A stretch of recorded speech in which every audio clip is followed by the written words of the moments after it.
के white bread brown bread नझुक्नु यो चाहिँ के हो त व्हाइट ब्रेड ब्राउन ब्रेड यानि कि हाम्रो चाहिँ यस्तो अहिले कालो सो ठुलो ठुलोमा बनाउनु है यसरी तन्काउने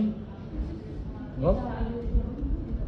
यो साइजमा चाहिँ के हुन्छ तपाईले ब्रेडलाई लिएर आउनु यो साइजमा चाहिँ ब्रेड लिएर आउने यहाँ यसरी यो साइड च्याप्ने हो हो हो के हुन्छ यो साइड हेरिन्छ है यो साइड अलिकति च्याप्ने हो ब्रेड यत्रै हुन्छ नि त हैन ब्रेडको रोलिङ चाहिँ यस्तो हुनु पर्यो है हट रोलहरु पनि सेम यस्तै आउँछ कि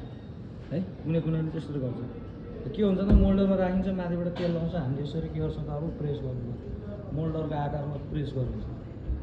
है मोल्डरको आकारमा प्रेस गर्छ के हुन्छ त जब चाहिँ हामी फर्मेन्टेड गर्छौँ त्यहाँदेखि लास्ट फर्मेन्टेडमा चाहिँ अन्त फुलेर आउँछ है त्यसपछि चाहिँ अनि फर्दर कामहरू गर्ने भनेको लकिङहरू चाहिँ यस्तो हुन्छ है मेन भनेको चाहिँ